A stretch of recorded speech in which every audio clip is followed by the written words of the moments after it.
কিন্তু এটা আসলে একটা অমানুষের দল।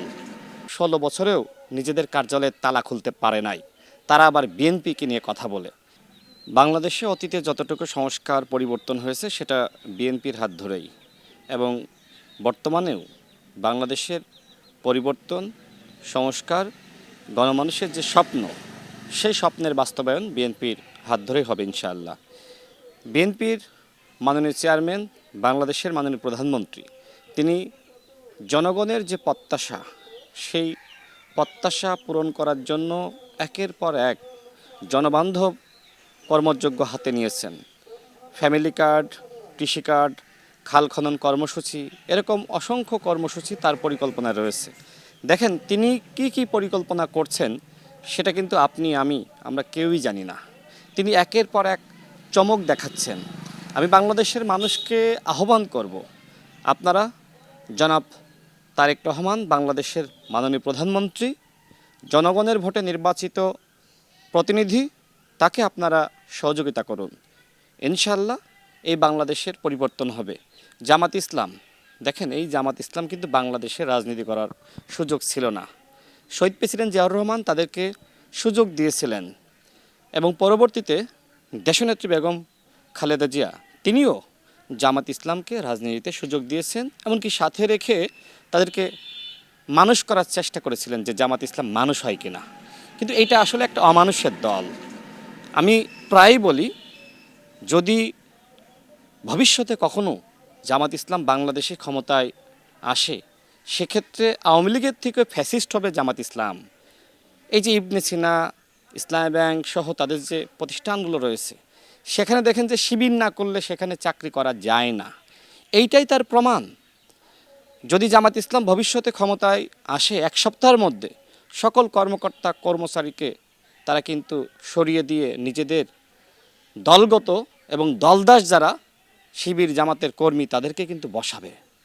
সুতরাং বাংলাদেশের যারা সচেতন মানুষ, তারা কিন্তু জানে যাদের হাতে সেই ৭১-এর দায় বা রক্ত, সেই স্বাধীনতা বিরোধী, দেশবিরোধী কোনো শক্তিকে দেশের জনগণ ক্ষমতায় আনবে বলে আমার কাছে মনে হয় না। তারা এই মুহূর্তে যেটি করছে, বিএনপির বিরুদ্ধে নানান ধরনের চক্রান্ত করছে, এমনকি হুমকি দিচ্ছে যে ১৬ দিনে চাইলে নাকি তারা বিএনপির পতন ঘটাইতে পারে। অথচ ১৬ বছরেও নিজেদের কার্যালয়ের তালা খুলতে পারে নাই, তারা আবার বিএনপিকে নিয়ে কথা বলে।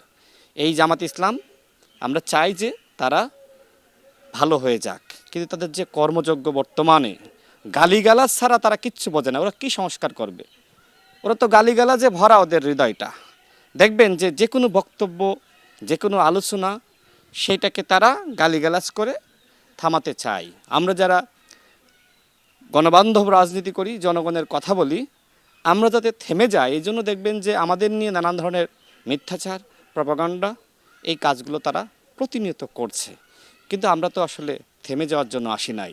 ২০১৮ সালের কোটা সংস্কার আন্দোলন, ২৪ সালের গণঅভ্যুত্থান, এই পর্যন্ত আমাদের প্রকাশ্যে লড়াই ছিল। আমরা জেল, জুলুম, রিমান্ডের নির্যাতনের শিকার হয়েছি।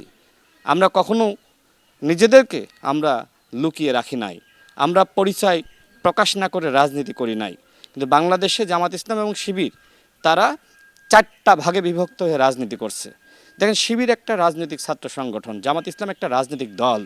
কিন্তু এই দল একটা অংশ প্রকাশ্যে রাজনীতি করে, একটা সাধারণ শিক্ষার্থী বেশে রাজনীতি করে, একটা ক্ষমতাসীনদের মধ্যে মিশে গিয়ে রাজনীতি করে, আরেকটা অংশ পেশার গ্রুপ হিসেবে রাজনীতি করে।